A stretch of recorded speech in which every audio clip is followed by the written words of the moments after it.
Years ago, the Vietnam War officially ended. So it seemed fitting that we devote a session to the war, and particularly to the experiences of its veterans. So the session isn't intended to rehash strategy, examine geopolitical implications, provide you with a history of the Vietnam War.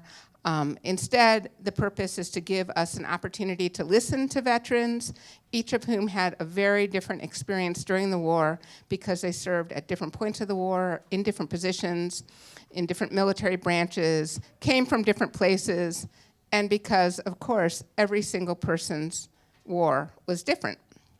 And I am very grateful to these men for their willingness to share some of their memories. So with us are Marvin Weatherwax, who was in service from 1968 to 1975, and in Vietnam from 1968 to 1973. Mike Krogan, who was in service 1966 to 1970, and in country in 1968. Ken Rosenbaum, who was in service 1967 to 1973, and in Vietnam in 1970. And finally, Rick Kaufman, who was in service 1970 to 1974, and in country 1972 and 1973. I'm gonna mostly try to stay out of the way. So I'm just gonna ask each of our panelists to please introduce yourselves, tell us a little about your life before Vietnam, what took you to Vietnam, and what it was like for you there. Starting with Marvin. Thank you. Good afternoon. I'm Marvin Weatherwax. I'm a Vietnam veteran. And I was telling them not to ask me dates because it's kind of hard to remember dates at this age, you know. And but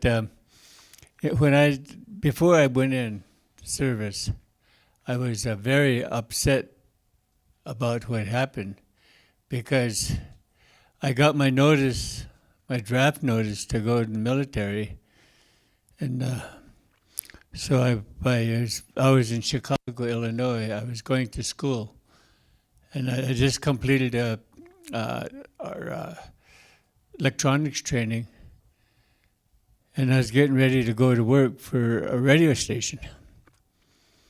I received the papers that says Uncle Sam wants you now, and so I had 2 weeks, so I had to go home. I went home, and while I was home, before I left for the service, the United States government decided they were going to quit drafting people. So I got drafted right on the end, just before my school. But I went into military. I went to Fort Polk, Louisiana, for my basic training. And from Fort Polk, I went to Fort Benning, Georgia, and Fort Gordon, Georgia, all over the place for airborne training. Went to Fort Benning, Georgia for ranger training. And then I went to California for water survival training.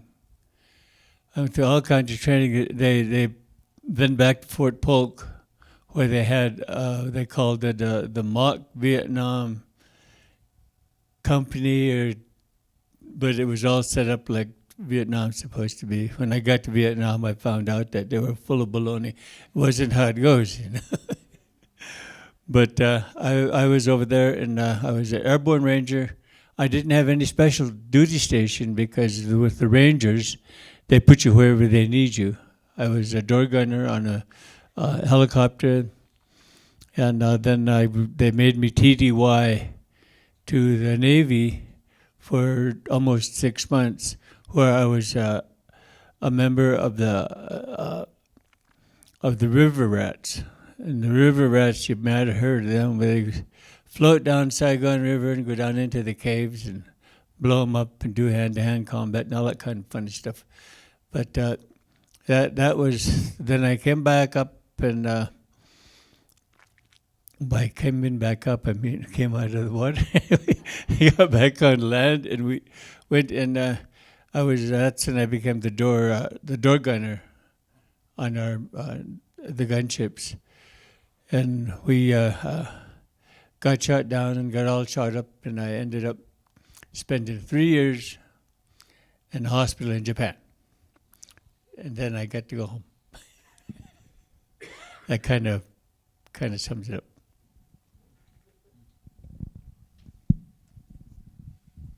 Hi, my name is Mike. Is this working? Yep. Okay. My name is Mike Krogan, and I was an officer in Vietnam, 1968. Oh, okay. That's better. I was an officer in Vietnam in 1968. Usually nobody wants to listen to officers to begin with, so it's probably better if I hold it out. Marvin was talking about getting drafted. I got a draft notice while I was in Vietnam.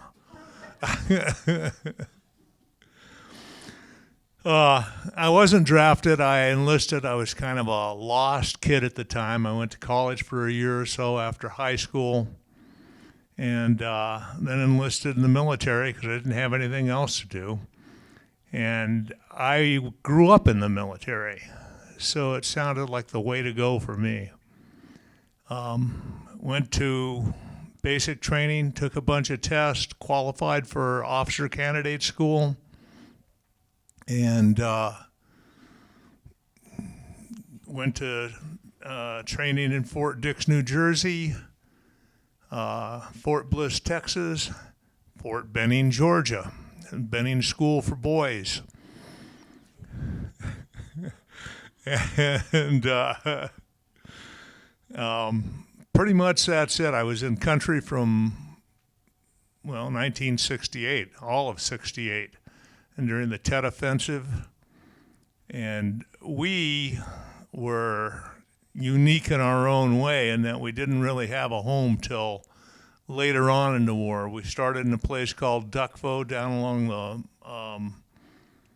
the Gulf, down along the beach, and then moved up to a place called Chu Lai, and a little further north than that, just below Hue, and then moved up to a place called Tam Key, which brought us right on up the spine of Vietnam and into the Central Highlands. And the 4th Infantry Division is where we finally ended up and found a home. Okay. Yeah, Ken? I'm Ken Rosenbaum. I put in my year in Vietnam. Most veterans will tell you they served from 68 to 69 because of a month. If they came in July, they got out in August or something. I was there in 1970. I was a helicopter pilot, the helicopter on the pole at the airport, tail number 4101. I flew that. Anyhow, Vietnam's not a fun thing to talk about. We were, yeah, ho ho. You can't hold it here. You can't hear me. Can you hear me better? Makes sense, though. At any rate, as a helicopter pilot in Vietnam, it was not a fun time. I went into the Army. I graduated from high school in Minnesota on a Friday, and it was in Army on Monday. I wasn't even sober yet, so it wasn't fair. But on I went through some infantry stuff, went to Korea, and then after being on a DMZ Korea, I had applied for OCS. So like you, I went to Fort Belvoir to be an engineer officer, and which is a good thing because when I finished that, and after a short tour in Texas, I went to flight school. And if you go to flight school as an officer, it's a whole lot easier, and you make just a little bit more money. But then the realization of Vietnam, you land in country and you don't know much about flying. When you get there, you find out real quick. At any rate, I put in my year in Vietnam with the we were the 189th Attack Helicopter, Assault Helicopter Company. So I flew Hueys with door gunners, and we had gunships like the one on the pole that gave us cover going in or coming out, depending on the situation. If you're putting people in, you can shoot up the LZ, the gunships will, before you get there or as you're going in. We had Marine cover one mission. This is a Marine. Once, and they were shooting us up. So we canceled that mission. But if you were taking people out of an LZ, they could shoot the LZ as you're coming out, if that makes sense to you. So a year in Vietnam, and then I went on to Germany, flew there, and then basically got out. It was out for about 10, 11 years, and then I decided I wanted to go flying again, so I was living in Montana after Vietnam. A lot of veterans are in Montana, the highest per capita, whatever our population is, of any state is veterans. And most of us came here to get away from people, and so here we are sitting in front of you. But with that said, that's why there's so many veterans here in Montana. There are a lot of veterans. We've got some in the audience here. And God bless you, and there's a reason why you're back. So speaking of that, I've got 28 grand and great-grandkids. That's a lot. And that's why I'm back. At any rate. To the Marines. Semper Fi.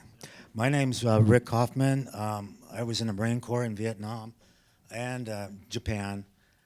But I come from Petaluma, California. I went to high school there.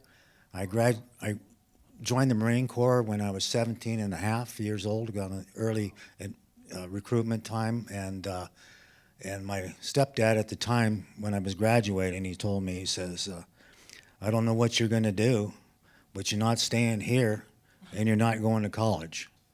So he drove me down to the recruitment center in Santa Rosa, California, and while I was there, the recruiter was an aviation guy. He was into fire retardant, fire suppression.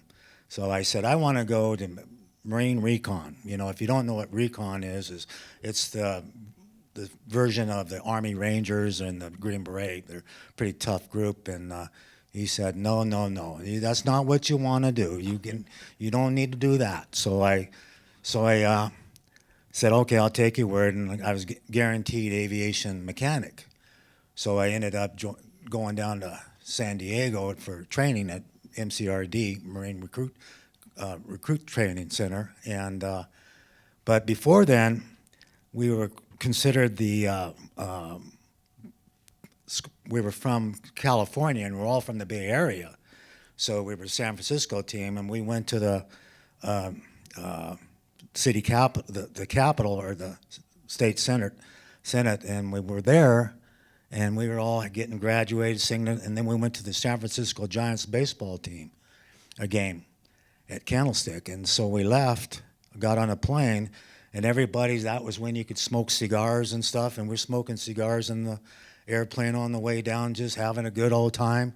And as soon as we got off the airplane and got onto these cattle cars, they called them, that's when life changed for me.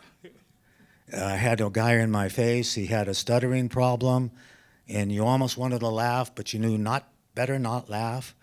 So anyway, I came out of boot camp, full Marine, wanting to go into action and all that thing. But so I ended up going to aviation school and got trained on McDonnell Douglas A4 Skyhawks. That's what we were flying at the time, and but I was going to say that when we graduated and then went to ITR training and all that, and went to a different squadron in El Toro, California, and then I was there for about 8 months, and then I got orders to Iwakuni, Japan, and this is like in 1972. About April of '72. So I ended up on Japan, and then there was some stuff going on in the South, in Vietnam, and they said that we're going to need some Marine close air support. And Marines, we pride ourselves on having the best pilots in the world as far as close air support, and because they protect us Marine. And so we pride ourselves on that. So we we ended up down there, and it was kind of sneaky how they did this. It was like we were temporary assigned duty, TAD, to Vietnam because we were there to, because the North Vietnamese was attacking the South. It was called the Easter Offensive, and so we were flown. And I was a plane captain at the time. I was like the first one to get there to retrieve the airplanes, and but it was interesting. I met a lot of interesting people, and but glad it was over. Had a stepbrother, killed over there. That kind of motivated me too. He was killed in '68 with the Marical Division, which is a unit. But anyway, actually, the whole aviation experience was good for me because if you have an airplane or something like that around here, you probably know me. I was an aviation safety inspector for the FAA, so it actually worked out good for me. I mean, in a way, not Vietnam, but the career.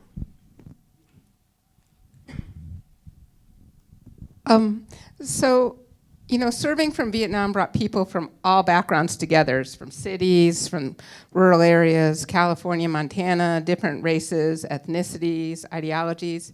I'm wondering, how do you think your cultural background shaped your experience and what it was like for you to be thrown together with people who were so different from you? In my particular case, when I was in Vietnam, we had a barracks there, and where we stayed, and at that time, a lot of blacks, the riots were going on, and very things, as you know, back in the late or the early '70s. Stuff was, so in our barracks, we had a section of black guys, and they stayed on one side of the barracks, and white people stayed on the other side of the barracks. They did not mingle. And I don't think I ever went down to the black side where the black guys were. But when we got on the field, on the base working on airplanes, we became one. I mean, we had guys we were all together. And one story I'd really like to say was a guy over there. He was a black guy, and he was kind of an agitator kind of guy, pro whatever, and he stayed on his own. But when I got transferred when I left Nam, I ended up in California again, and he was with me, and we had this thing between us both that you got my back, I got your back. Plus we were Marines and we were both Vietnam vets, so I think we can come together if the circumstances are right. That's interesting. As he said, there was a lot of racial tension back in those days. When I went in '67 from Minnesota, there were no blacks in Minnesota. First time I ever came in contact with a black person really was at a bus stop in Port Dix, New Jersey, and I was with a tall black guy. It didn't matter to me. But a black guy stepped out of the bus waiting area and just smacked me in the face. So it was a wake-up call for me coming from Minnesota, and you asked about background, Martha. I grew up in a town of 211 people. And as I said, I graduated on a Friday, was in the Army on Monday. I had no idea what I was getting into. I was like some of these guys up here. I didn't have a plan. I had an older brother that went to college, and the battles with my dad in the kitchen over money, etc., was not an inviting situation at all. So I just ended up going in with a buddy of mine from high school and never saw him again. It was what the Army called the buddy program. But my background was hunting and trapping and as a kid, and not being very tall. I don't think I was ideal for going there. In fact, I was really too short to be a helicopter pilot. You got to be able to reach things with your feet and your hands.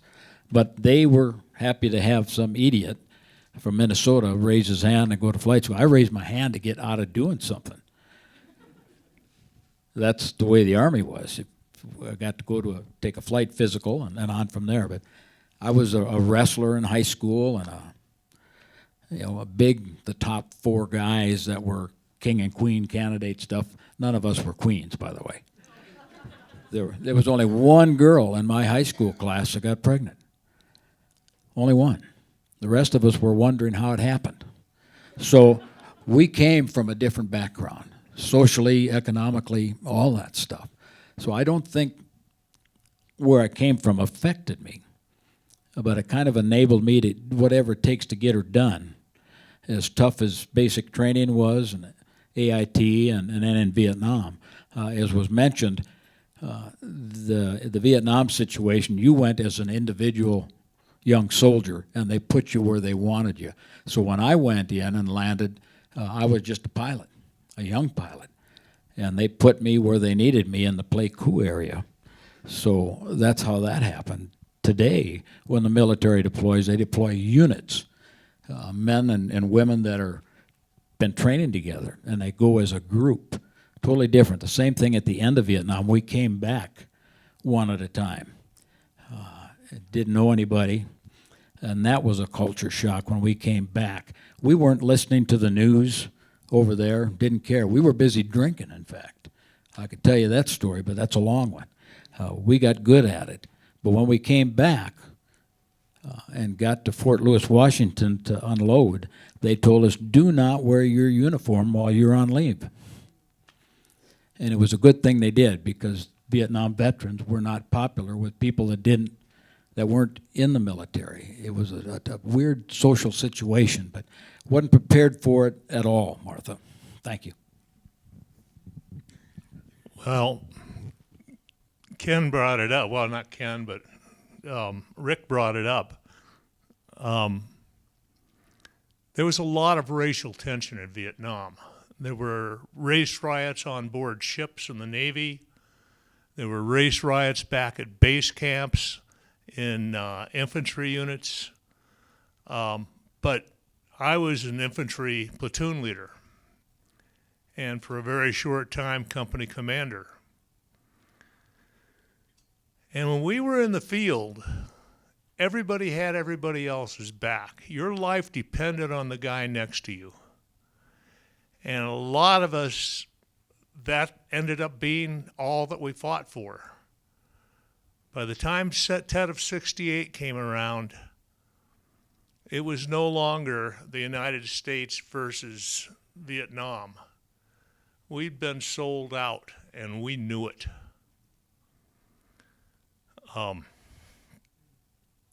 It was a pretty brutal time, but we were all together. We fought for each other. And those of us that came home will probably never know why the ones who didn't come home. I found it to be totally random who got killed and who didn't. You were just lucky or you weren't. After I got home and got out of the military, I lived in San Diego. And a lot of the Vietnamese refugees ended up in San Diego in Camp Pendleton. And a lot of the boat people ended up there. So we dealt a lot with them, which was kind of interesting. I already knew about the culture, although when you're in the infantry, you're in the field a lot, and you don't get a lot of culture, except for when you're in their villages. And you're usually not invited into their villages. I found out that we could communicate, especially when I was the guy with the gun. People listen to you. But we fought long and we fought hard in '68. The Tet Offensive happened. The North Vietnamese attacked almost every military base there was in one day. And but then they didn't win. There was no big uprising, which is what they thought would happen. So when I got back, I was lost. I didn't know what to do. Got out of the military, went to the VA to get some counseling. They didn't know who we were. They were not prepared for us. They didn't know why we were hurting or what was going on. But Ken hit it. We came back alone. We went over alone. We came back alone. And we stayed alone for a lot of years. We were the guys that you saw on the outskirts of the picnics, on the outskirts of the parks, on the outskirts of town. Guys wearing rusty old uniforms. Drunks, drug addicts, all of us smoking. We didn't inhale. We didn't inhale, that's correct. But later, the VA got much better at it, and they're much better now. In fact, I'm pretty sure they're about the only thing keeping me alive right now. Anyway, you want to tell them what you had, Marvin? Well, just a little bit. I'm up here with all these guys that are helicopter pilots and air guys and all that. I was a pilot in a sense. I don't know if you've ever heard of halo jumps. Yeah, so we jumped out of planes at 22,000 feet. I did 8 of them while I was in the military, and one I did into a halo jump into Hanoi, where we took out one of the highest ranking military people there, and that was something that we trained a whole month to do.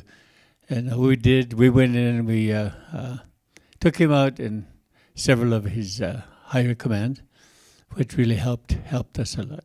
But I was a pilot too. I was a pilot in an orange suit. 22,000 feet, jumped crazy enough to jump out of a plane. Pardon? How you got out of Hanoi? How did I get out of Hanoi? They drove me out. It's a long story, but we jumped in, did our thing, but they didn't think we were. If you look at me, I could pass for a Vietnamese. I put on their clothes and jumped in one of their limousines, and they drove me out of town.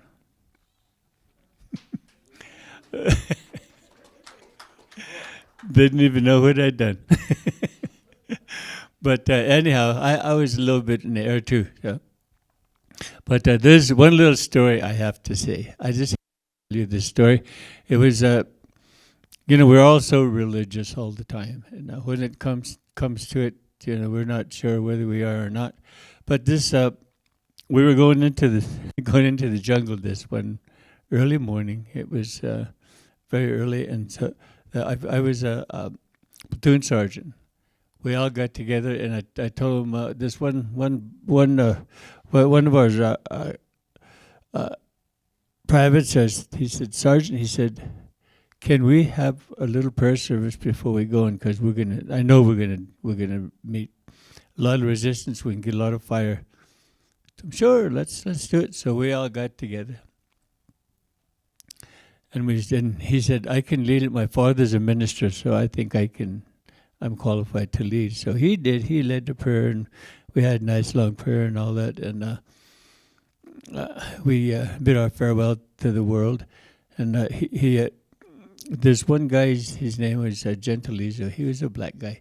He was way over on the side there. He didn't even join us, So when we were getting ready, I went and asked him. I told him, how come he didn't join us in our prayer? He said, I don't believe in anything. He said, what do you mean? I don't know who you guys are praying to. He said, who in the hell is that Jesus guy you're talking about?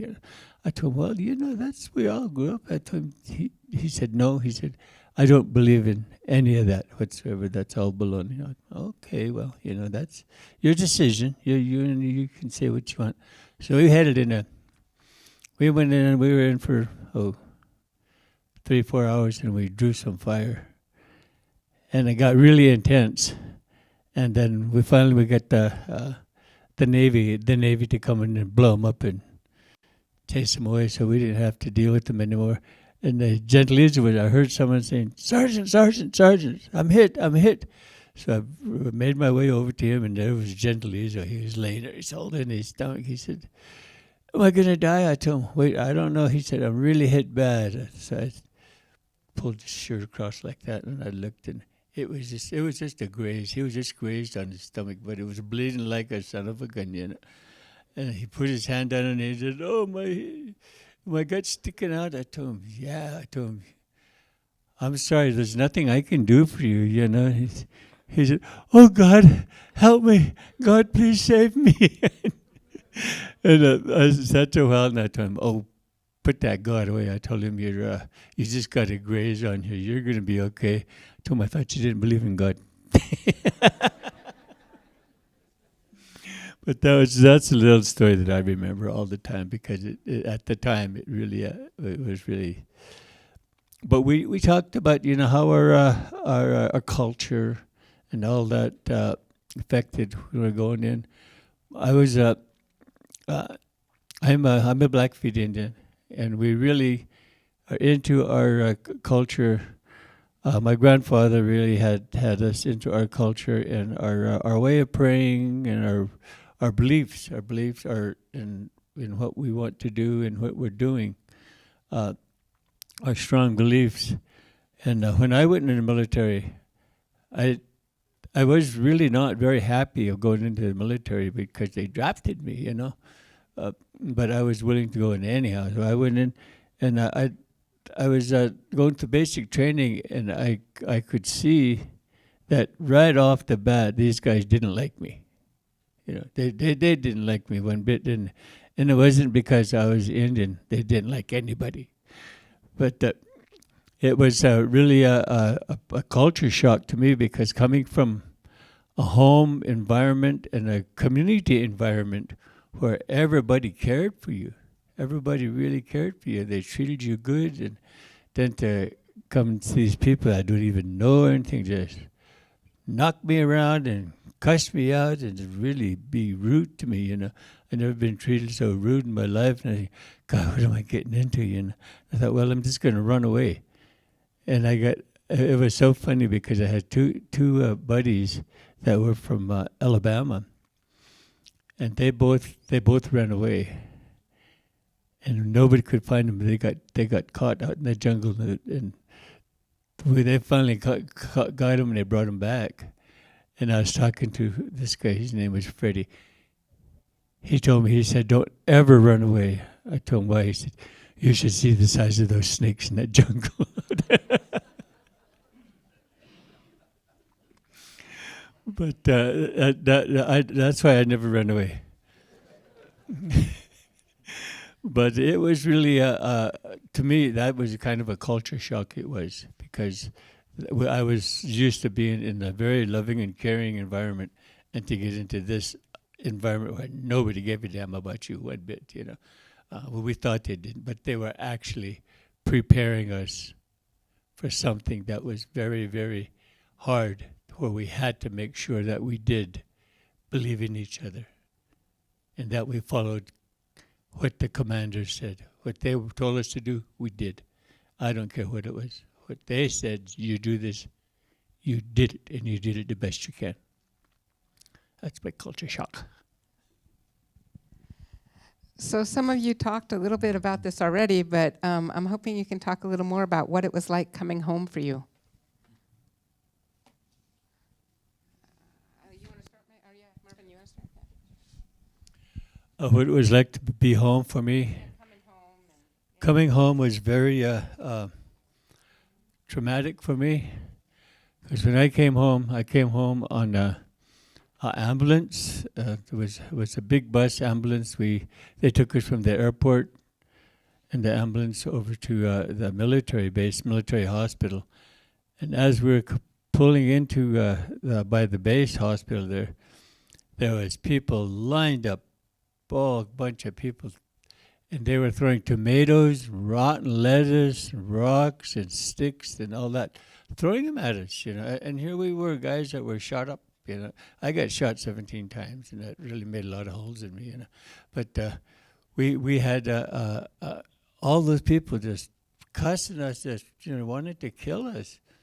And I asked the bus driver if he could please mount the M60 on the hood and let me get up there and take care of him, but he wouldn't. But that was my homecoming, and it was really something, because I could not believe later on, about a year, I started reading about all these riots and about these, these things that was happening against us, us people that were fighting in Vietnam, and you always had the idea that if you did something really good, that we thought we were doing something that we were doing for our country. And then they really hated us and treated us bad. It was really, really bad. But then this caring thing I was talking about our community, when I got home, I was greeted.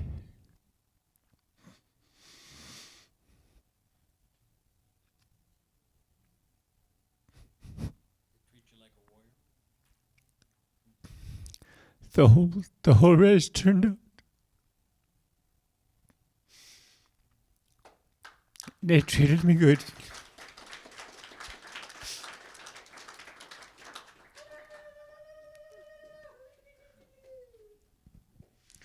But that's kind of the way that was. Very, very good. My people.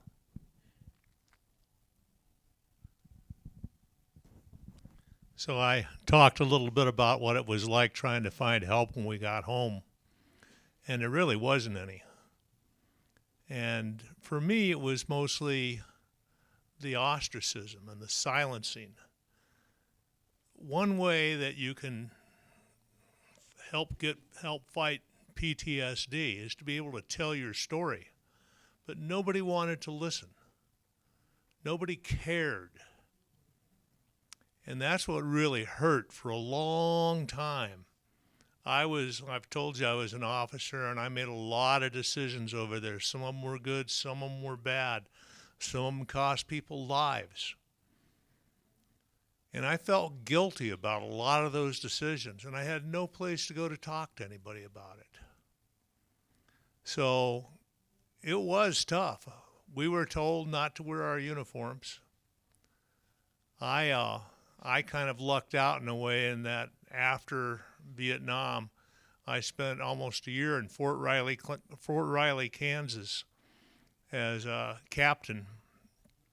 Fort Riley is the geographical center of the United States and equal distance from all points you'd rather be. And it sure feels like that when you're there. Anyway, when I got out from there, I had no idea what to do. And as I was leaving the main gate, after I'd signed out, I had a beer in my hand, driving down the road, pulled over, and figured, well, I can go home and get involved with the family, and 'cause I had a pretty big family, and do what they want me to do. Or I can go someplace else and do something else. And I decided I was just going to go do something else. Not that my family didn't love me. I'm just not sure I was ready to love anybody at that point in time. So I took the beer bottle, set it down on the ground, and spun it. And the direction that it pointed was the direction that I went. I ended up in Boston, Massachusetts, a place I'd never been before. And man, it was fun. They had lots of pretty women there. And I hadn't seen many women for a long time. And but I stayed that way for a long time. I stayed drunk. I stayed stoned. And after that, I kind of went off the grid for a while, and I'm not going to tell you what I did because I'm not sure the statute of limitations is up on it yet. But suffice it to say, I was living in San Diego, and we were 13 miles from the Mexican border, and marijuana was very, very popular at the time. with everybody, not just vets. After that, I ended up getting into the post. Well, I owned a couple of businesses. They kind of went bust. I ended up getting into the Postal Service. And if it hadn't been for that, I think they probably saved my life. It was a regimented organization. You wore a uniform. We even used leave. We had sick calls, military language for almost everything. And you were either picked on and harassed, or you were the union. And so I figured pretty quick, I'm going to go in the union, and I did. And that led to a lot of interesting things from there. After I got out of the Postal Service, what you see is what you get. But this is a hard thing for us to do, in that it's been 50 years since that war for us. And for us and our demographic, our whole lives have been involved in Vietnam, just about. So, anyway, Ken, you want to take it? Sure, we're getting paid, aren't we? Anyway, I mentioned about coming home and being told not to wear the uniform. The issues that we weren't aware of, as you so well put, were unknown to us. I was a young man, combat aviation vet, but we weren't ready for what was going on in the United States with the tremendous amount of anti-Vietnam veteran stuff, which was terribly wrong. And thank God that that's not that way now. All of my sons have served in combat, and they were not treated that way. Helena, Montana puts the veterans up on a firefighting vehicle and parades them through the town. A whole lot different. That's the way it should be. If you look back, most of us have been in some kind of counseling. And when we look back, we see things that we didn't know then. Things like World War I, World War II, it wasn't any different as far as the effect on a human being, a young man or young lady. It was the same. They had terms like shell shock, battle fatigue. One of the smallest advantages they had on both those wars was they came back typically with their unit, perhaps on a large naval vessel, and spent 25 days on the ocean coming back, talking to each other. And I'll bet you Marvin can tell me the history of the Indians. By the way, the Indians have got a higher percentage of warriors in the military than any other nationality, bar none.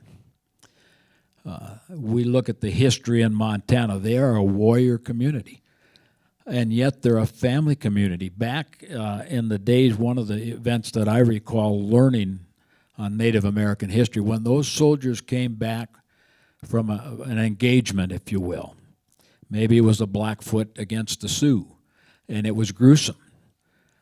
They had stones tied on the end of sticks, and they hand-to-hand beat each other to a pulp. It was very gruesome. We don't look at that much, and maybe that's a point to be made here. We've done much, much better at understanding what went on in those combat zones. I wish we could get an honest report of that and get it from the soldier's perspective that's in the foxhole or in the Humvee or whatever they're doing, but we don't. So we've got room to improve that, and my recommendation is not to leave it up to the press. But with that said, the Indians that I understood, Native Americans, came back as warriors.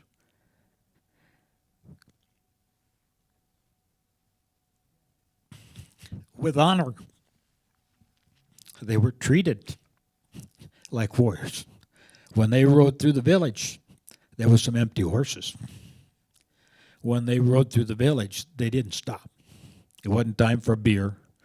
It wasn't time to jump in the teepee with Mama. They rode through. Maybe you've never heard of that. It's worth studying. they rode through, and well away from the camp, could have been a couple of miles. People like Chief Joseph, which wasn't the warrior leader, by the way, he was a spiritual leader. He had things set up, sweat lodges and such. And that's where they did their 25 days or whatever it took to be assimilated back into society. We never did that. And so those issues stay. If you've got kids and they've got to experience the trauma of a parent or a brother dying, you spend time with them. Those kids are why you're at the funeral, not the adults. You're there to get on your knee and help those kids. Help them understand that they're loved. The Indians did that, and when, especially the younger warriors, you can imagine how gruesome that was after all the stories they've heard, and then to actually experience and come back, survive. They had a homecoming. They really did. As Marvin said, they were loved. Huge difference. And that's what we need. The Bible's clear on that. Love your neighbor as yourself. We've got to not let these kids that are coming home even today do it alone. We've got to do it with them. One of the best therapies for coming home is spend time with other vets. And that's not an easy thing either. We don't blow our own horn. We don't talk about different missions where we got shot up, shot down, none of that. And as been mentioned in therapy, you've got to bring that stuff up. I can tell you as a helicopter pilot, it wasn't just one mission. It wasn't one assault. We were in the stuff every day. Every day. It's kind of like being a bird up in a helicopter, and all the people on the ground got weapons. That's not a good place for a bird. So it was duck hunting season for the Vietnamese. Every day. Every day. Too much to address on a one-on-one therapy even. It's just too much. Some of the counselors I've been with want me to regurgitate those experiences. And then as you've seen with Marvin and I, it's not going to happen. Too much. Too much. So the message is we've got to deal, I think if we look back to how the Indians brought their warriors home, we would learn a lot and we would do a better job. I even got in a fight with my oldest brother.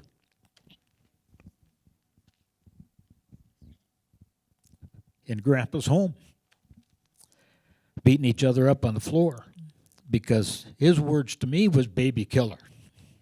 I never killed any babies, by the way. I don't know where they get that. There's babies dying today on the Gaza Strip. There's babies dying probably today in Ukraine. That's what war's all about.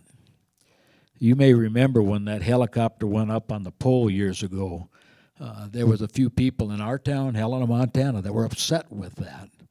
One lady called in or wrote to the newspaper she had to reroute herself to take her son to school because that was such a scary thing to see that helicopter. And I thought, man, lady, you're missing it. You're missing it. You got to continue to do what we're doing today and better. Continue to support the vets. Welcome them home. That's important. Vietnam vets never got that. And that's past and done. In fact, when I listened to Marvin, a wounded veteran, getting the bus getting stoned, that's incredible. Those people should have been locked up. That's my opinion. But that wasn't going to happen. And I think it's more that way today. We're better. You folks are better at receiving us as Vietnam veterans. We're not going to tell any combat stories, et cetera, but our time home was not a good one.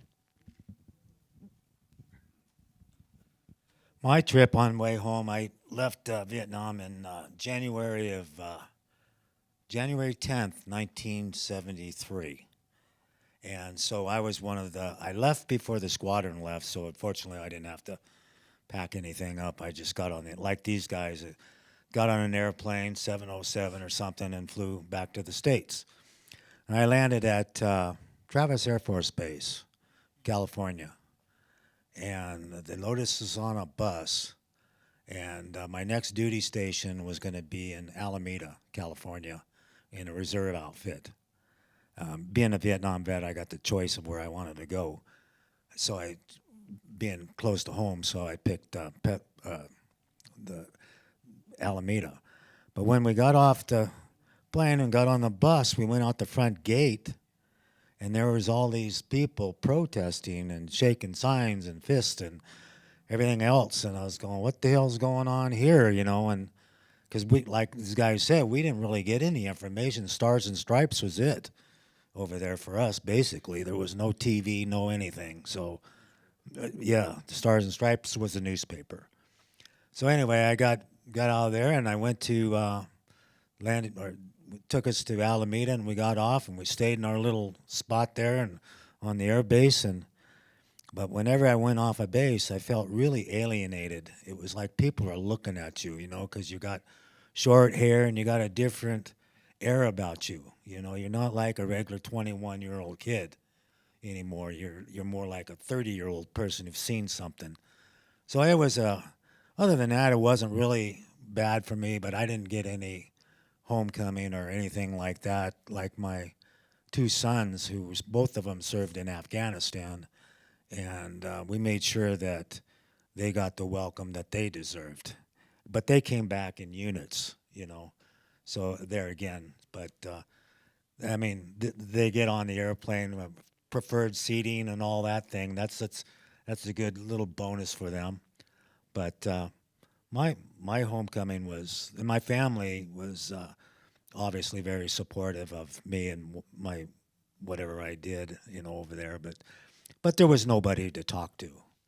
Nobody, I was an air winger, so we had it fairly easy on the base. But we still got rocketed and all that thing. But I didn't bring home any other bad deals other than my stepbrother who got killed over there.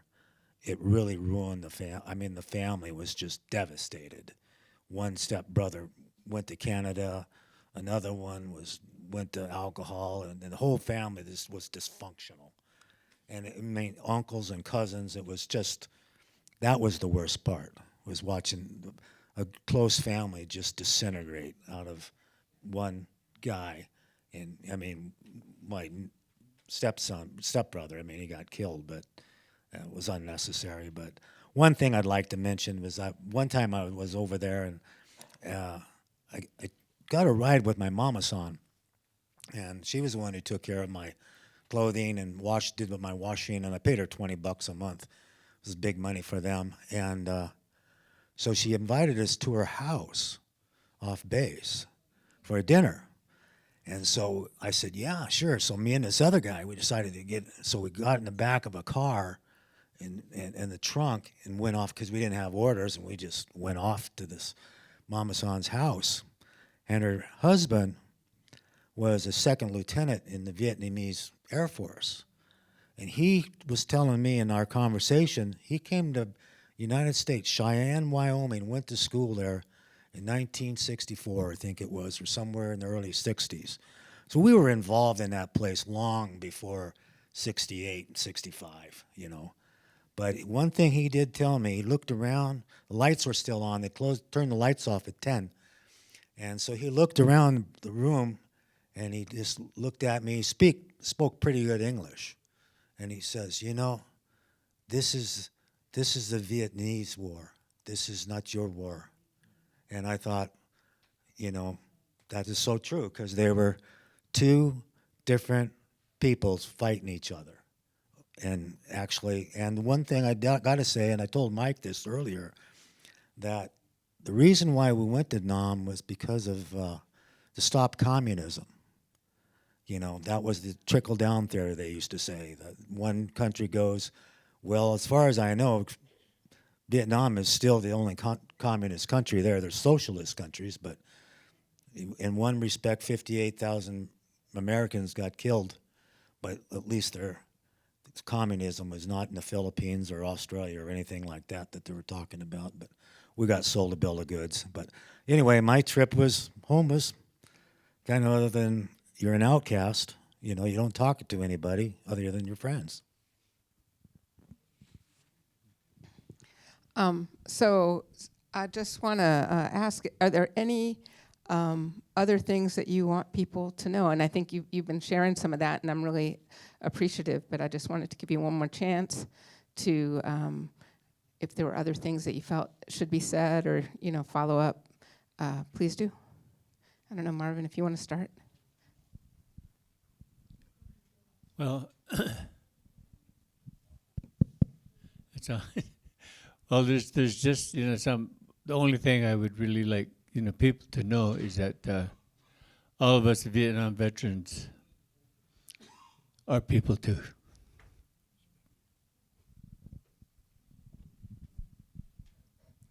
I guess the thing I'd like to say more than anything else is stay out of wars, especially wars that you don't understand, and let your children grow up. I don't think there's any capsule or anything magic about what to say. I would suggest that we continue to focus on what we have right here today, not us. The young men and women that are coming back. Spend time with them. Get them to talk. How's that make you feel? If you see, we've had a whole lot of combat post-traumatic stress situation. In fact, the PTSD acronym has been applied to having a baby or getting a divorce. And that's true, but combat PTSD is a whole different issue with humans. So make them sit down. Go for a walk. It's not going to happen at the kitchen table with everybody around. But find out what was some of the scariest things maybe that they experienced. There's things that you can find out that they'll trust you with if you get them to talking. And then find out if they need something. Don't wait for the divorces. Don't wait for the job losses. Don't wait for the dependency on alcohol or drugs issues to come up. Try and get ahead of that. There is help at the VA. I'm not saying they've got the answers, but they do encourage the vets to talk, and that's the important thing. Find out. These young vets, and some of them been out of it for more than 10 years out of their combat, and they're still there. They haven't rode through. They haven't been honored, and they're our kids. So look for the opportunity. Thanks for having us here today. Well, I don't have anything more to offer other than what the family, one of the big families that I have is always with me, will always be with me, is the United States Marine Corps. And all I got to say is Semper Fi to any other Marines out here. November 10th is our birthday, and we will celebrate it. So I always go down to Old Duels or someplace and go have a shot for my fellow Marines, and respect for the guys who came before me and the guys who come after me. Thank you for the United States Marine Corps. On behalf of the Marines, there are no ex-Marines. They're all prior Marines. Some of you guys will understand, and some of you ladies as well. Thank you.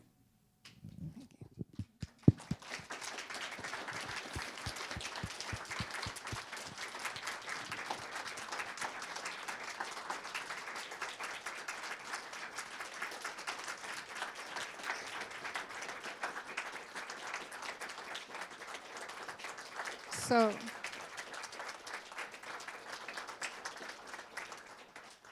we do have time for a few questions, and I saw your hand raised. So,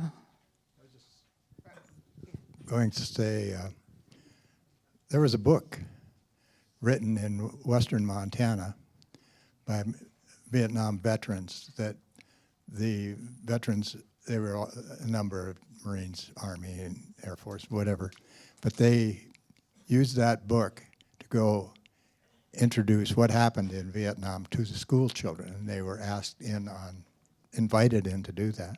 I have a copy of that book, and I am a Marine vet, but anyway, I'd just like to say that is out there, and thank you for your service. We got your 6. What was the book title?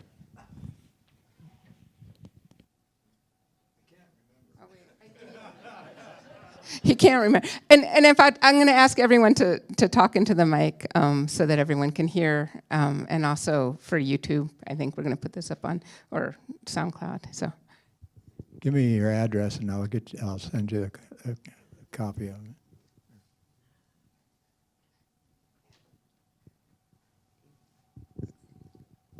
it. Hello, my name is Tyler. I'm from Butte. First off, thank you guys for sharing some of your experiences. And I guess when I first thought of this, it might have been, well, now after your story, I think maybe it is more of a difficult task, just since you guys said you were sent back mostly alone. But I was wondering if you guys talk or keep in contact with anyone or any friends that you made while serving. That's all I have. I'll answer that because I got a mic and it's on. For me, no. I spent a retirement in the Montana Army National Guard, still flying helicopters, and we never talked about it. I don't go out with other vets, coffee, none of that stuff. Depends on the individual. Okay, there's a bunch of them that still get together. We buried a guy from Butte today, Wild Bill. That was his call sign. He was a helicopter pilot. He flew gunship cover on the Air Force plane that was dumping the Agent Orange. And to do that, he had to, as you're going along, you can't keep up with a fixed-wing plane like that, Air Force plane. So he got lower and lower using maximum power till he got to the trees. Wild Bill that we buried today had Agent Orange in his boots. He had to pour it out of his boots. So I still knew Wild Bill, but we didn't. That's a good question. That's where we needed to be, but we didn't. Some did, which is a good thing. I had a couple of friends that I stayed in touch with for a while. Had 3 of them, very good friends from over there. We all graduated from OCS about the same time. All 3 of them are dead now, 2 of them by suicide. The other one just got old. So I went to boot camp with a guy who was my squad leader in boot camp, and I still keep in touch with him.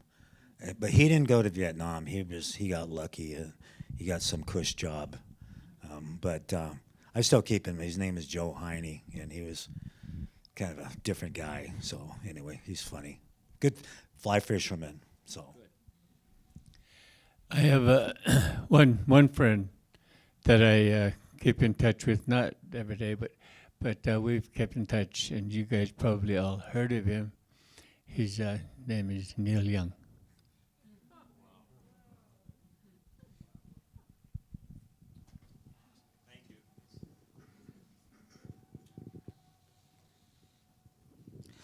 Hi, I'm a widow of a Vietnam vet who lost his life at 57 in Butte of the effects of Agent Orange. And you did bring it up a bit, and I wondered if you'd like to say anything more about how people can cope with that fallout from that damage that did to so many people, and it's a hereditary genetic damage as well. well, I was when I was in Vietnam, I was at an air base called Bien Hoa, 14 miles northwest of Saigon, and that used to be a dumping place for Agent Orange, or they loaded up on the airplanes. And when I was there in 72, 73, most of that was, they weren't using Agent Orange anymore, but I have MS, and I was always wondering if that was a result of Agent Orange, but apparently not. And I just was looking at Benoit as the #1 toxic place for Agent Orange, and not getting political, but that ASID company was actually working on cleaning that airbase up before the funding got cut. So I'm well aware of Agent Orange, and like the base I was at was, I'm sorry to hear that, but I guess it's not, a friend of mine died of that too. Real quick, I'm 76, and my issues, the VA now has a list of over 20, I want to say it's 26 or 27 maladies of some sort, whether it's diabetes or all these different things, kidney failures, that they've associated with the frequency, blah, blah, blah, over time. And they're doing a good job of helping us, treating us. But they, you can't do anything about it. Our body's not made to live in Butte even. With all the toxic stuff you've got down there. You can go golfing there, but yeah, it's a different thing. That's a good question. My heart goes out to you. 57 to lose your husband. That's a result of where you are a veteran, ma'am. Thank you. Yeah, Agent Orange is that really, a lot of my friends, you know, it has really changed their families' lives and their lives, and it's a very terrible thing. But I was one of the people that we dispersed the Agent Orange. And Benoit was the place we came to. They just gave us a special assignment to go in there and do that, the Airborne Rangers. And I'd come in every night just covered with it. And I've been waiting, you know, for something to happen to me because of it. And I talked to my brother about that. He said, that's why the way you are. That's why you're that way. It's all coming out. Marvin, it causes hair loss, buddy. Yeah, I thought that maybe it would cause me to lose my memory, you know, because there's some of the people it has, but it hasn't caught up with me yet.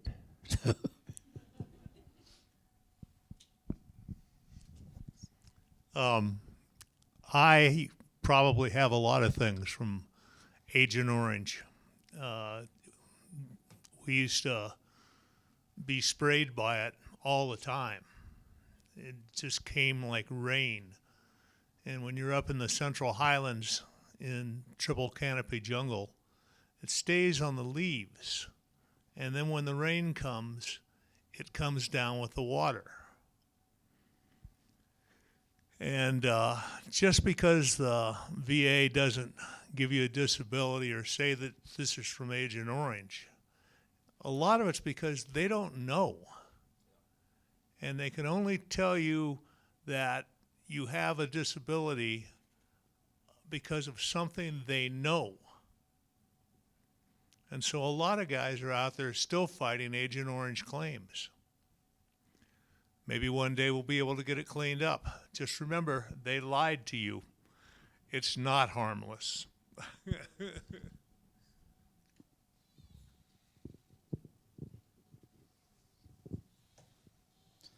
Thank you all. I'm Jeff Bartos. I'm the editor here. I'm also a combat veteran. I was with the 4th Infantry Division in Iraq in 2006 as a medic. How do you see your experience in a war over there as part of Montana's history?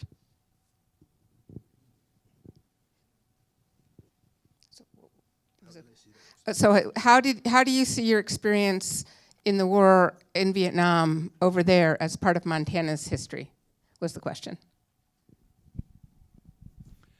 Well, I believe somebody mentioned it earlier, but Montana has probably the highest number of veterans in any state in the whole United States.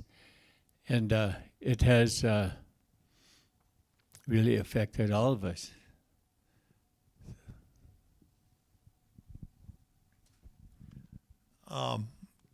I think that a lot of our experience that we relate in stories like we've told you today.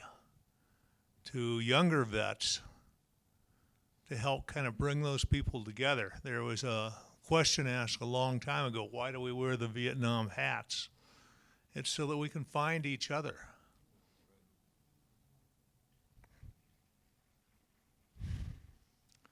So we are a part of Montana. We're a part of this country. We are the history of this country. What's been said, probably you all know, if you don't know your history, you're what? You're doomed to repeat it. All right? The Montana Historical Society has an obligation to record not the number of buffalo that died, et cetera, and living inside houses and the trip across to get here. And that's good history. That's Charlie Russell history. I'm a huge Charlie Russell fan. So my hat's off to the Historical Society. But I'll share with you something. We struggle with that helicopter on the pole. We don't teach what that was. The old Historical Society building, thanks to a whole lot of people, this, $104 million structure, almost done now. What a great thing, because that's all about preserving and presenting and sharing history. So we, as parents, grandparents, great-grandparents, can use that. In the stone outside of the main door of that building is the real name of that building. That started back about 1950. It's the Montana Veterans and Pioneers Memorial Building. Veterans were the ones that built that. The third floor, by Montana statute, belongs to veterans. I hope that you folks that do a good job with our history in Montana include that and use that and direct people up there to look at some of that history, way back when. Includes the Mexican-American War. And some people don't want to get into that. Again, if we don't know our history, we're doomed to repeat it. We've done a real good job on getting better at receiving veterans back home. But there's much more to do. Thank you. Do you have anything to say? You don't have to.